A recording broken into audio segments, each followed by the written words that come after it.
पिछली क्लास में हमने उदय सिंह की चर्चा की। किसके? उदय सिंह। और आज जो बात करेंगे उदय सिंह के पुत्र है महाराणा प्रताप।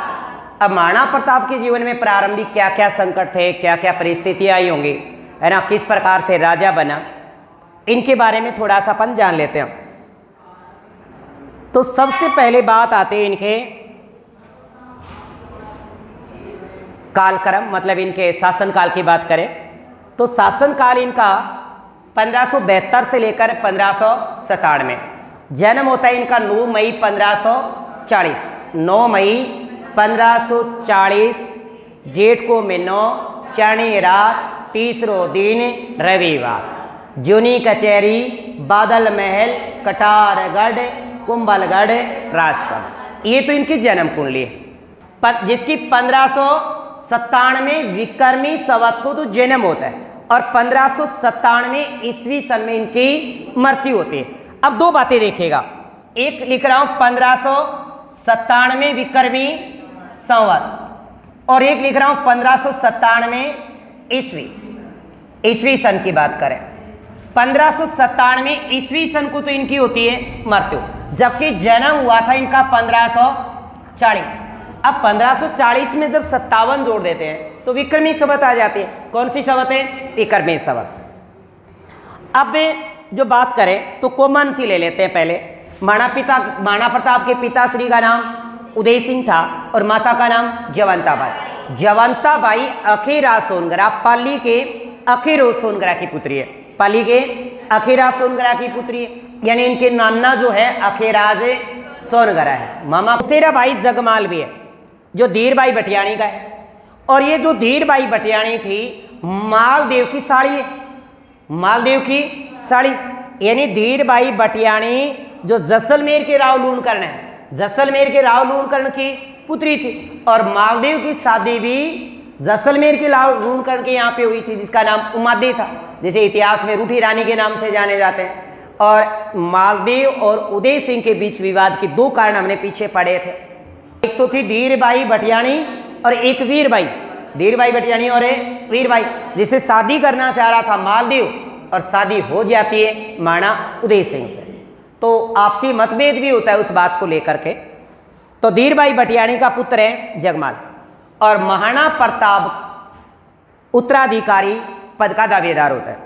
महाराणा उदय सिंह अपनी धीरबाई भटियाणी के मुंह में आकर के, यानी जीवन के अंतिम क्षण में धीरबाई भटियाणी पग पकड़े रखा करती उदय सिंह को। कस्याणा तेरे पैर पार दिखे तो पैर दबा दू, सेवा करया करती।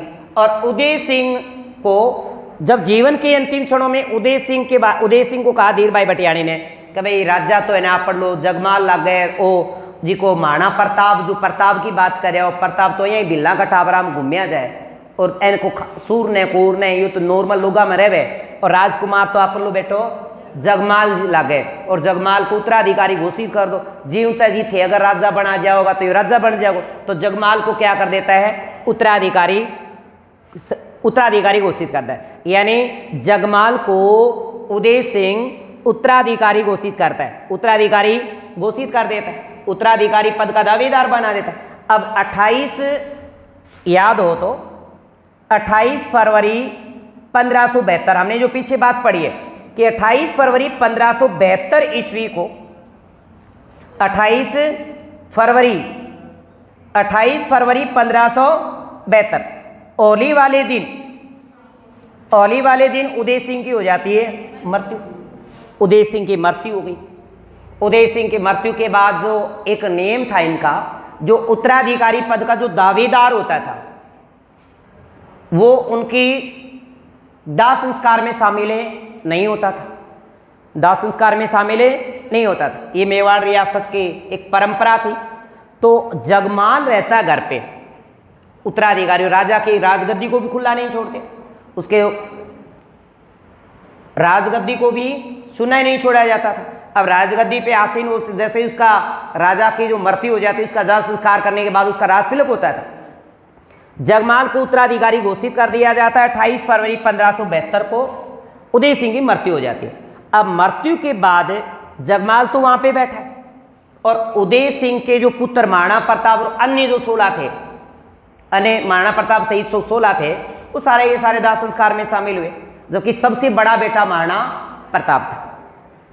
अब थोड़ी सी बात अपन जगमाल की ये करें कि जगमाल अकबर की शरण में चला जाए, कैसे जाएगा ये बात अपन आगे चर्चा करेंगे कि क्यों कहा है। सर महाराणा प्रताप का जो जन्म हुआ ये बात भी हमने कर ली कि जन्म हुआ था 9 मई 1540 ज्येष्ठ शुक्ल तृतीया, ज्येष्ठ शुक्ल तृतीया को, ज्येष्ठ शुक्ल तृतीया, उस दिन बार था रविवार।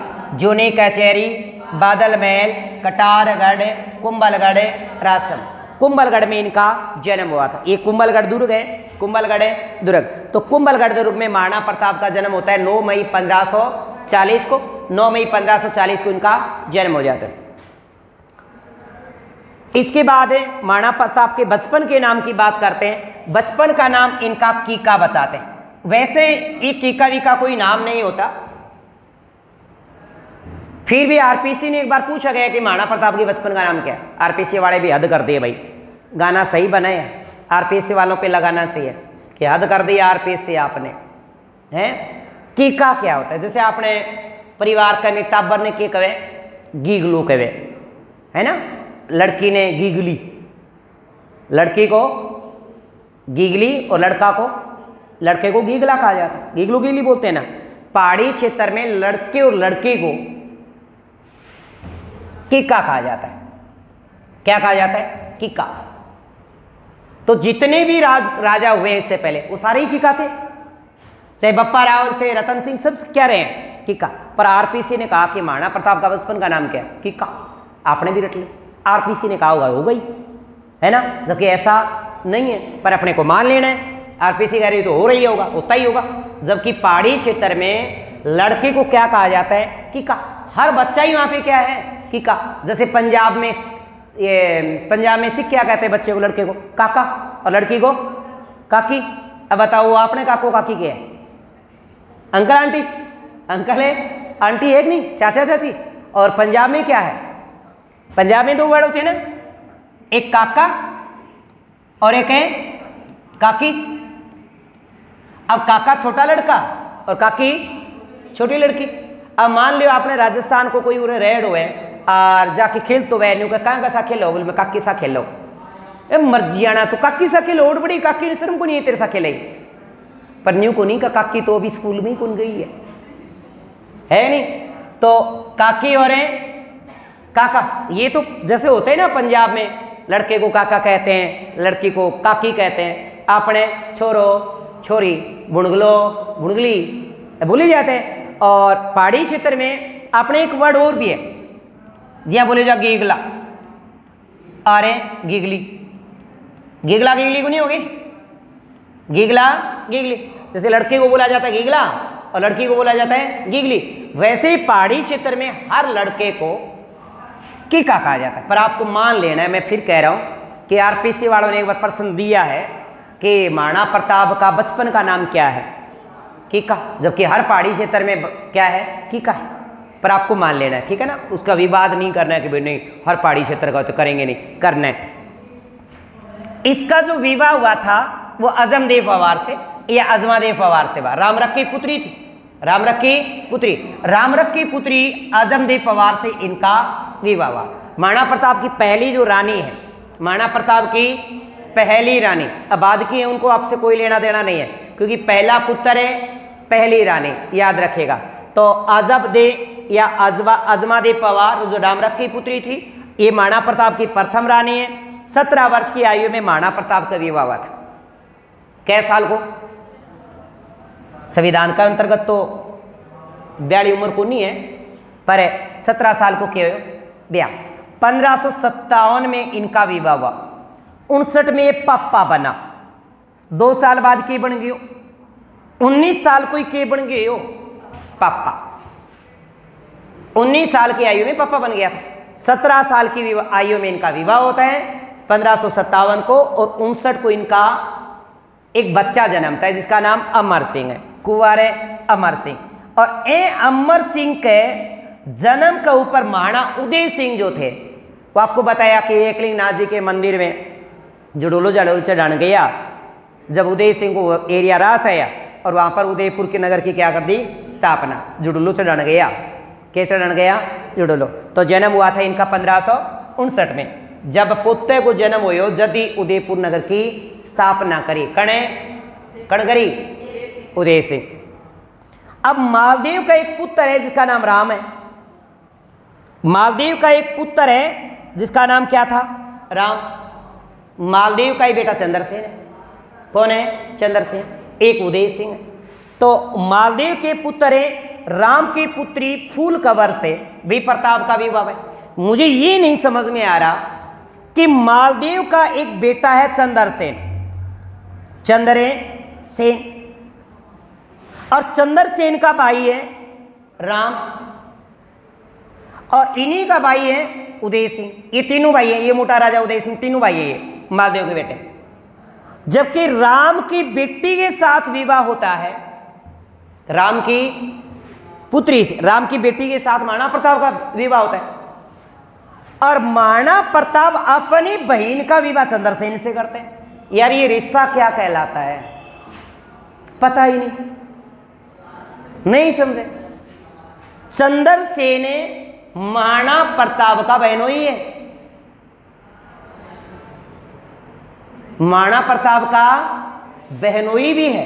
कौन है, चंद्रसेन। मारवाड़ का शासक है चंद्रसेन, ये महाराणा प्रताप का बहनोई भी है। और इन्ने की छोरी से भी ब्याह करे, किसने, महाराणा प्रताप ने। तो चलो ये तो कोई बात नहीं, अपने को क्या मतलब है, शादी भी होगी भाई, अपने को क्या मतलब, पसंद आ गई होगी अगले को, है ना। अब महाराणा प्रताप की जो मृत्यु होती है वो 19 जनवरी 1597।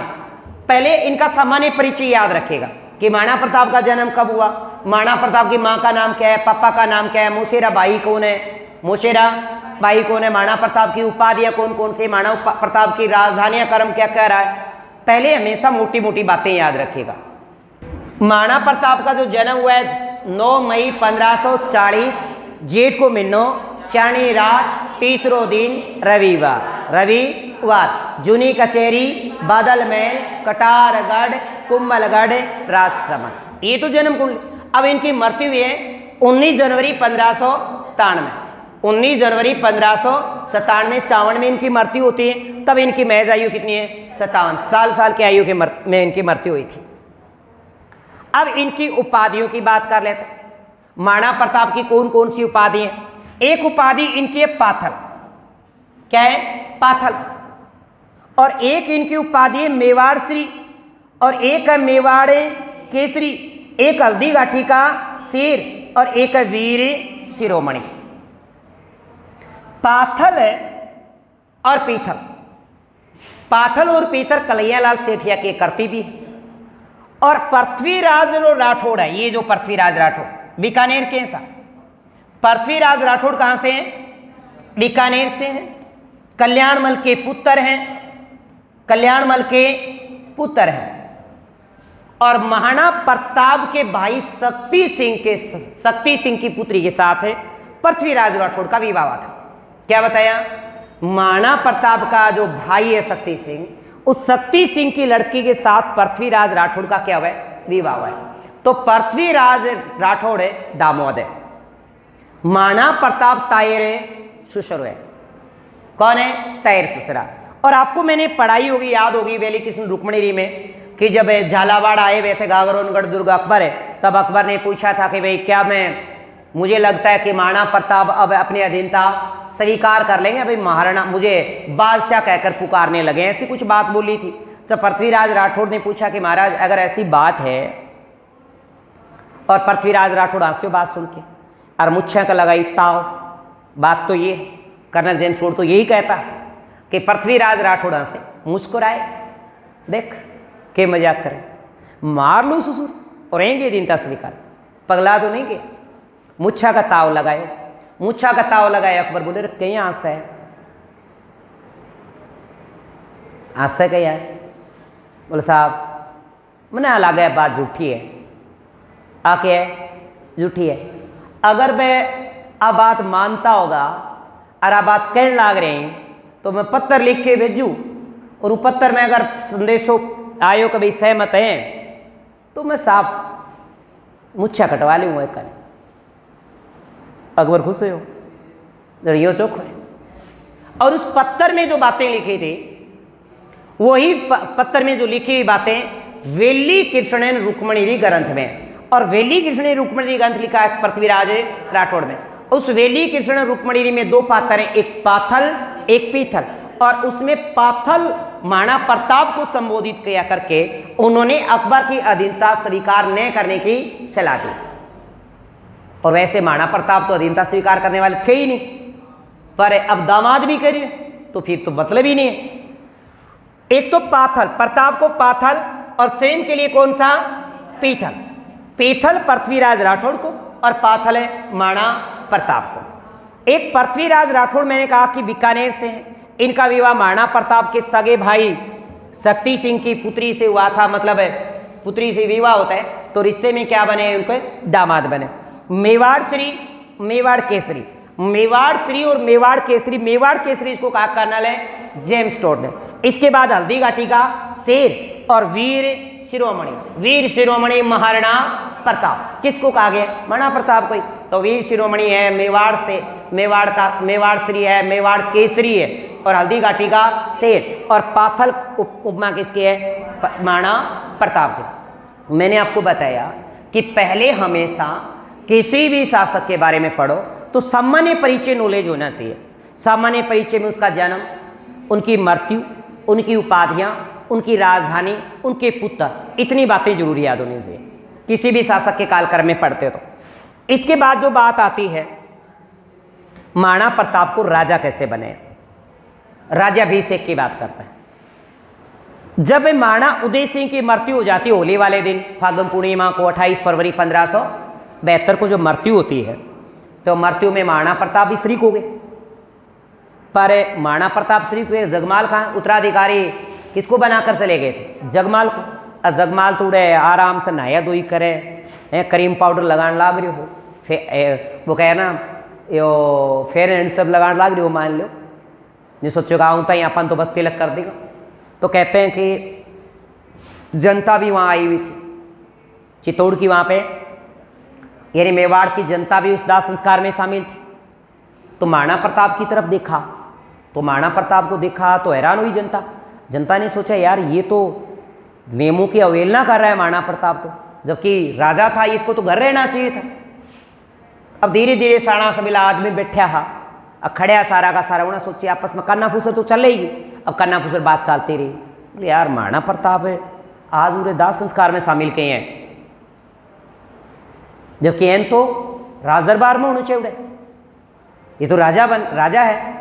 धीरे धीरे एक शाना आदमी पूछ ली, कैसा थे बुरू नहीं मानना तो एक बात पूछ लूँ कि था ने कि मेवाड़ की परंपरा तोड़ रहे हो, और मेवाड़ की आप परंपरा है कि राजा जी को बने वो दाह संस्कार में शामिल को नहीं हुए।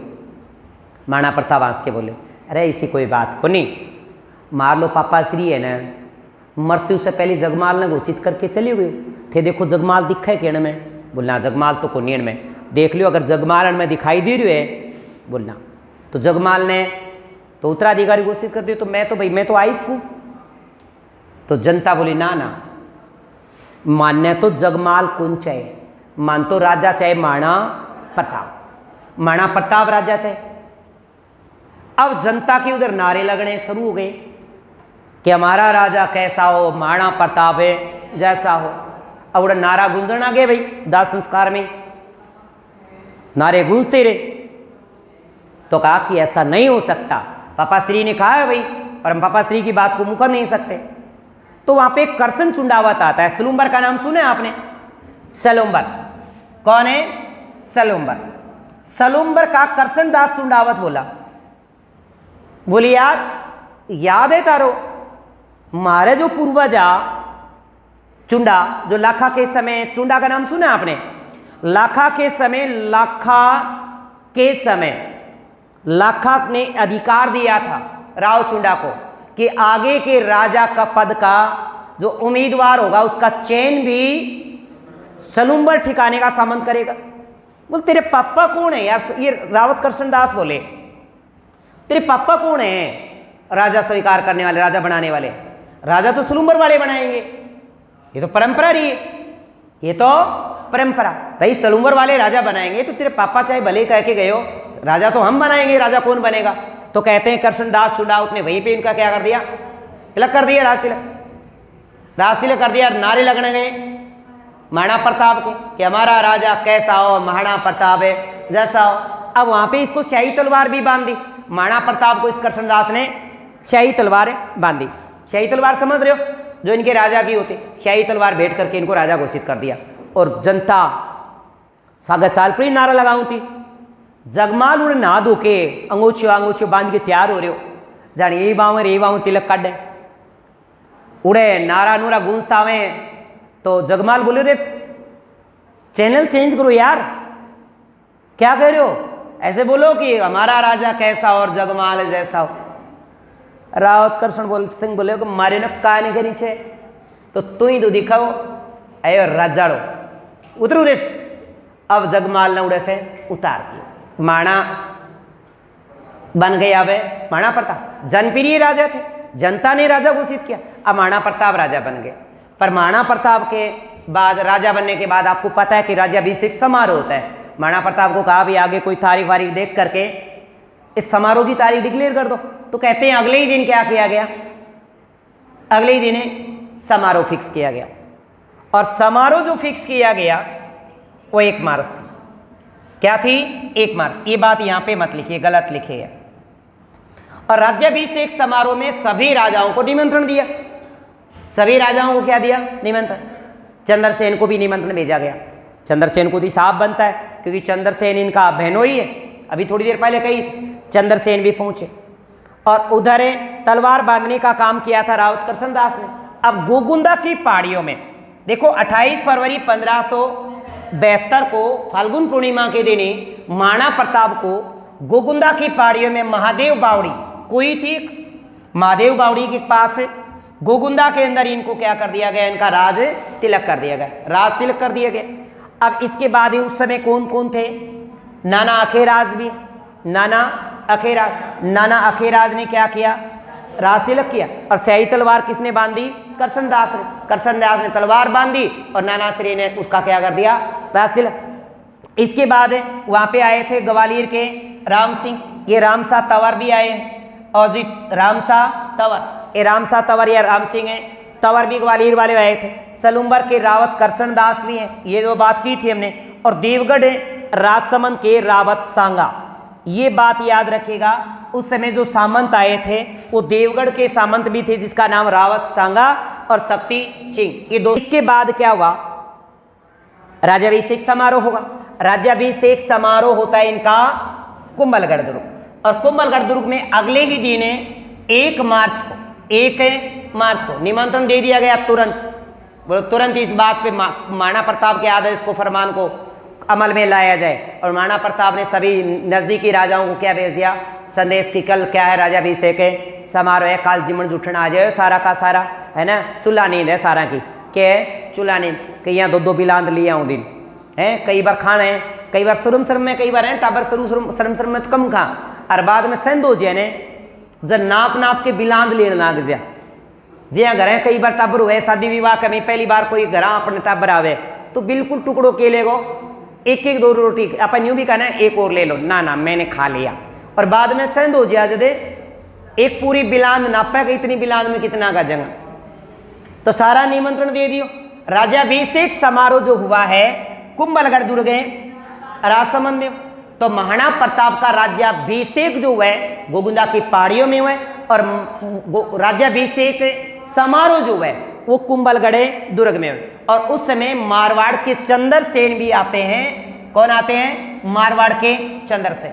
अब मारवाड़ के चंद्रसेन आए, दोनों सालों पर करने बैठे, बोल सुना दे मारवाड़ का क्या हाल है? बोले मारवाड़ का किसे हाल है, अपना तो भाई पंगा है।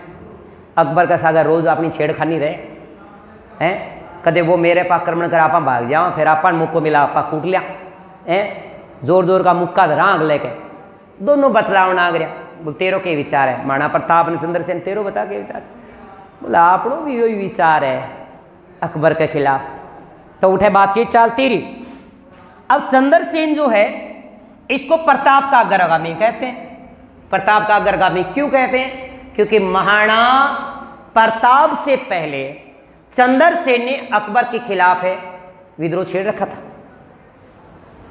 इसीलिए प्रताप का क्या है? अग्रगामी। और प्रताप इससे पूछता भी उस समारोह में, अरे बोलो क्या चल रहा है मारवाड़ में? बोल चल क्या रहा अपनों तो वही अकबर का सागा आ रहा है। वो क्या करे ने कहावत चाले कि अये आपनो तो पंगो चाल तो आए पंगा मापा तो अये चालता रहा, कहे तो मर जाओ और कहे मार देंगे। तो इसीलिए इसको क्या कहा जाता है? मारवाड़ का प्रताप, भूला बिसरा राजा और विस्मृत नायक कहा जाता है। किसको? ये बात चंद्रसेन की है। चंद्रसेन की कौन कौन सी उपाधियां थी? अब क्या हुआ, होना क्या था? हमने कुछ बातें पढ़ी कि महाराणा प्रताप जब राजा बने तब उनकी आयु 32 वर्ष थी। महाराणा प्रताप ने 25 वर्ष तक शासन किया। 19 जनवरी 1597 को चावड़ में उनकी मृत्यु हुई, तब उनकी आयु 57 साल की थी। क्या थी? 57 साल। और आपको ये पता है कि गोहिल वंश वाले जो हैं वो लकुली से संप्रदाय को मानते हैं। किसको? लकुली संप्रदाय को मानते हैं। और लकुली संप्रदाय का जो सबसे बड़ा मंदिर है वो एकलिंगनाथ जी का मंदिर, सबको याद है कंठस्थ। कहाँ है एकलिंगनाथ जी का मंदिर? कैलाशपुरी, वर्तमान नागदा, उदयपुर। तो एकलिंगनाथ जी का मंदिर पाशुपात संप्रदाय का सबसे बड़ा मंदिर है जो कैलाशपुरी नागदा में पड़ता है। ये बातें आपको याद है। महाराणा प्रताप के घोड़े की बात करते हैं। महाराणा प्रताप के घोड़े का नाम है चेतक। और हल्दी घाटी के युद्ध में चेतक घायल हो गया था और बलीचा गांव राजसमंद में इनकी मृत्यु हो गई, यही तो मर गए थे। बलीचा गांव में इनकी क्या है? क्षत्रिय। महाराणा प्रताप के घोड़े का नाम चेतक है। क्या है? चेतक। और चेतक की हल्दी घाटी के युद्ध में मरे, तब वहां पे बलीचा गांव में इनकी क्षत्रिय बने और बलीचा राजसमंद में। और महाराणा प्रताप के घोड़े चेतक का भाई जिसका नाम इटक। ले भाई, मम्मी पापा का पता नहीं, पर दोनों भाइयों का पाने पता के घोड़ा था चेतक और इस महाराणा प्रताप के चेतक घोड़े का भाई था इटक। अभी आरपीसी ने मानना है भाई, किसने माना है? आरपीसी ने मानना है कि महाराणा प्रताप के घोड़ा था चेतक और चेतक का एक छोटा भैया भी था दागड़ो सो।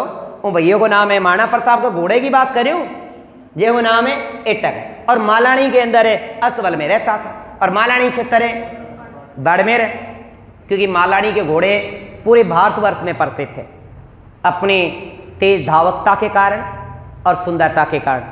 तेज धावकता और सुंदरता के कारण मालानी के घोड़े बड़े प्रसिद्ध थे उस समय। और महाराणा प्रताप का ये जो स्मारक है, महाराणा प्रताप का स्मारक, ये मोती मगरी में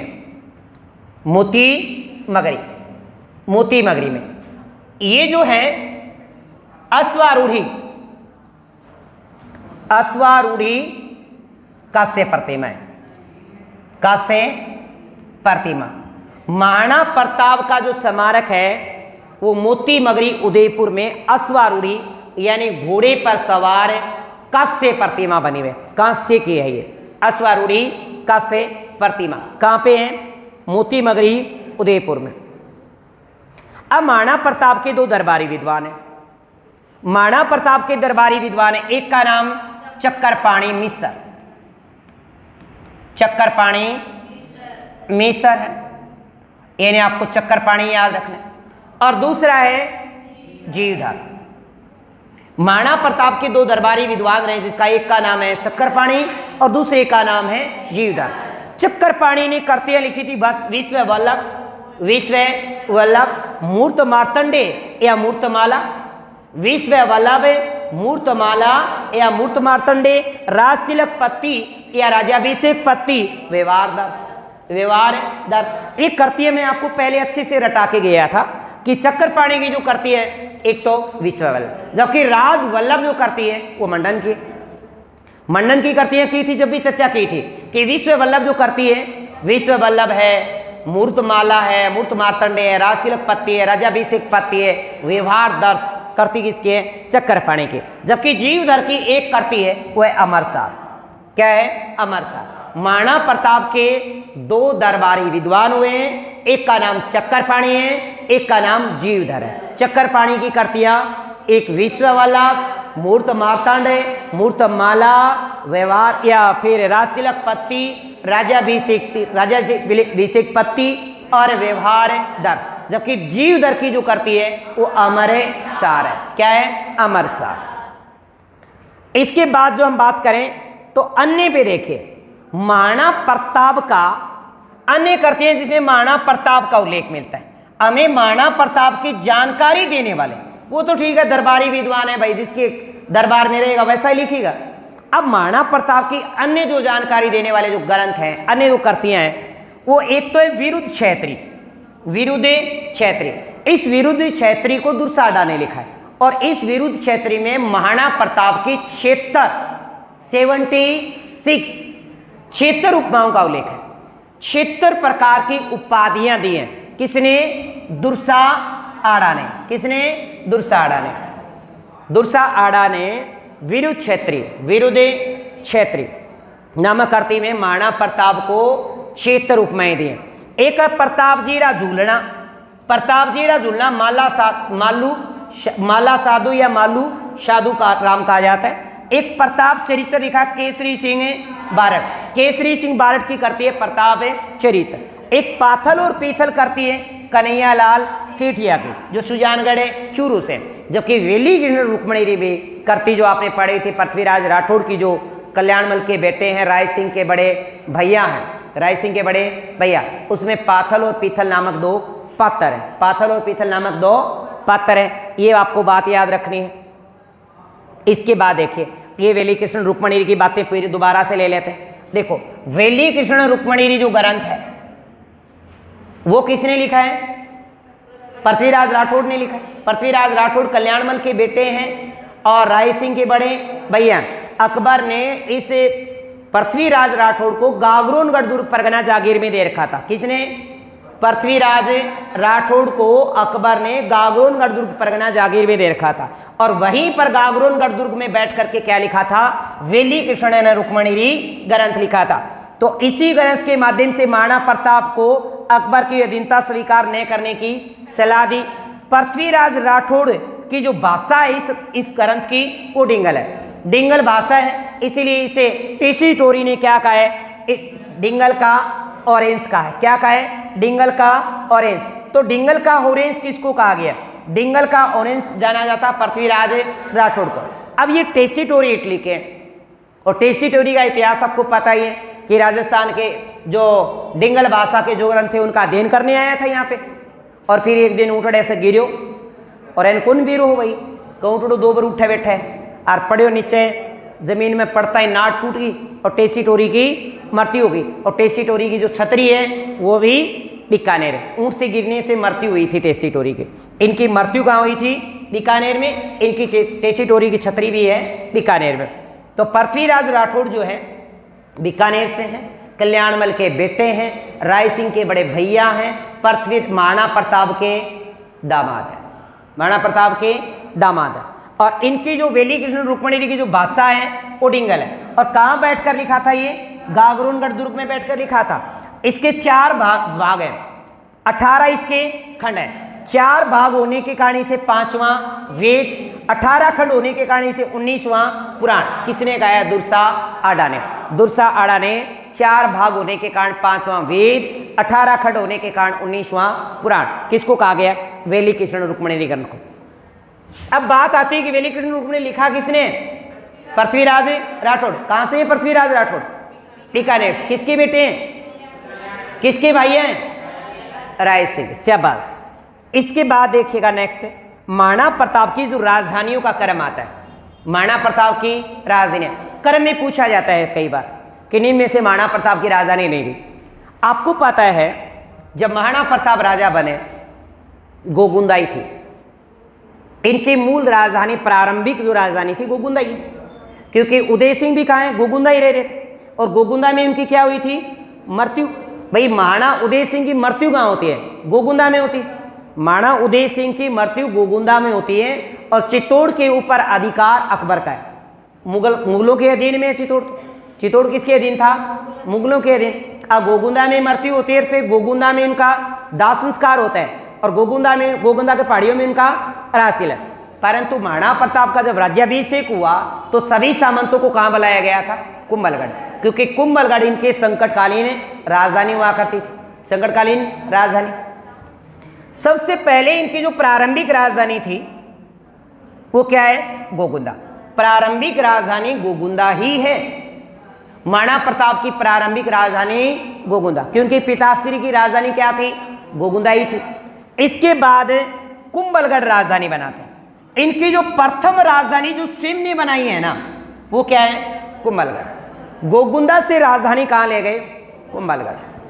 और कुंभलगढ़ के बाद जब हल्दी घाटी का युद्ध होता है, हल्दी घाटी का युद्ध, हल्दी घाटी के युद्ध के बाद उन्होंने अस्थायी राजधानी बनाई थी। अस्थायी राजधानी, अस्थायी राजधानी बनाई थी।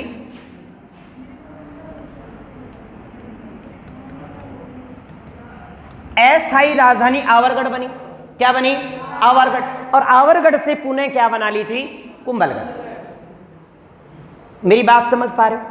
गोगुंदा जब ये राजा बने तब इनकी राजधानी थी, पर इन्होंने जो स्वयं ने सबसे पहले राजधानी बनाई वो कुंभलगढ़। कुंभलगढ़ हल्दी घाटी का जब युद्ध होता है, हल्दी घाटी के युद्ध के समय भी इनकी प्रथम राजधानी कुंभलगढ़। पर कुंभलगढ़ के बाद इन्होंने राजधानी बनाई आवरगढ़। फिर आवरगढ़ के बाद इनके कुंभलगढ़ आ जाता है, फिर से पुणे। फिर राजधानी रहती है इनकी दिवेर। जब कुंभलगढ़ दुर्ग अकबर के द्वारा जीत लिया जाता है शाहबाज के नेतृत्व में, तब राजधानी इनकी रहती है दिवेर। और दिवेर के बाद अंतिम इनकी राजधानी थी चावड़।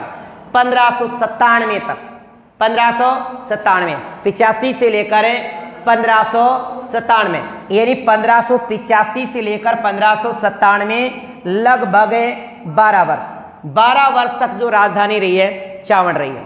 कितने वर्ष? 12 वर्ष। तो चावड़ राजधानी 1597। इनकी वैसे महाराणा प्रताप की जो संकटकालीन राजधानी रही है ना, वो चावड़ है, पर मेवाड़ के शासकों की जो संकटकालीन रही है वो कुंभलगढ़ है। क्या है? कुंभलगढ़। याद रखिएगा, ये कुंभलगढ़ जो है मेवाड़ की संकटकालीन राजधानी थी। संकटकालीन राजधानी, शायद आपके दिमाग में यही चल रहा था, है ना? तो मेवाड़ की संकटकालीन राजधानी तो है कुंभलगढ़, पर महाराणा प्रताप की जो संकटकालीन राजधानी बनाई थी महाराणा प्रताप ने संकट के समय, वो थी चावड़। महाराणा प्रताप की कह रहा हूं मैं, किसकी? महाराणा प्रताप। महाराणा प्रताप की संकटकालीन राजधानी चावड़ है, जबकि मेवाड़ के शासकों की संकटकालीन राजधानी पूछे तो कुंभलगढ़। तो राजधानियों का क्रम आप ना भूलें। अब देखिएगा, नागौर दरबार, नागौर दरबार, नागौर दरबार होता है 15 नवंबर 1570। अकबर के द्वारा इस नागौर दरबार का आयोजन किया जाता है।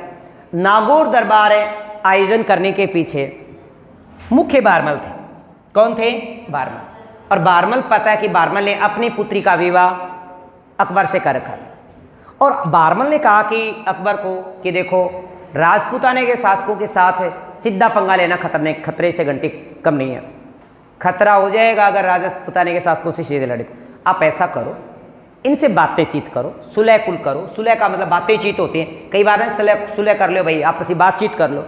सुलह कुल नीति का अनुपालना की कि इनसे आपसी बातचीत से, आपसी बातचीत। अकबर को बारमल ने कहा कि राजपूत राजाओं को आपसी सुलह के लिए आप निमंत्रण भेजो कि भैया आपसे हम आपसी बातचीत, आपसी सुलह करना चाहते हैं। बारमल का कहना मानकर अकबर ने 15 नवंबर 1570 को नागौर दरबार का आयोजन कर दिया। इस नागौर दरबार का आयोजन के पीछे, सुलह कुल नीति के पीछे इनका एक ही मकसद था कि राजपूताने के राजाओं को अधीनता कैसे स्वीकार करवाए, इनको कैसे झांसे में लिया जाए। अब बात थी झांसे की, और इस झांसे में कुछ शासक आ गए। बीकानेर के जो कल्याणमल थे अकबर की अधीनता स्वीकार कर लेते। जैसलमेर के जो हरराय सिंह थे वो अधीनता स्वीकार कर लेते, और जोधपुर के मोटा राजा उदय सिंह अधीनता स्वीकार कर लेते। परंतु उस समय जोधपुर का शासक है चंद्रसेन। पर देखो, चंद्रसेन शासक है और फिर भी मोटा राजा उदय सिंह अधीनता स्वीकार कर रहे हैं। तो मोटा राजा उदय सिंह ने अकबर को कहा कि साहब मार तो बुनी बोथड़ो टिंग रहे है ना, बुनी किशोर राज्य है साहब, मैं थारी अधीनता स्वीकार करने तैयार।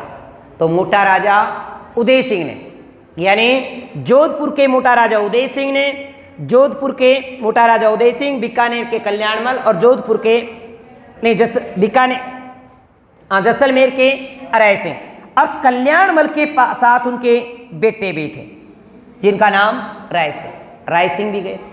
कौन गए थे? राय सिंह। कहते हैं कि इसमें पृथ्वीराज राठौड़ भी भाग लेते हैं। राय सिंह के साथ पृथ्वीराज राठौड़ भी भाग लेते हैं।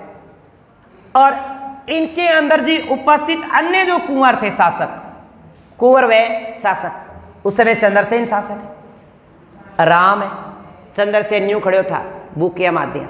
अकबर अपमान समझता है और चंद्रसेन का पीछा करवाता है हुसैन कुली खां।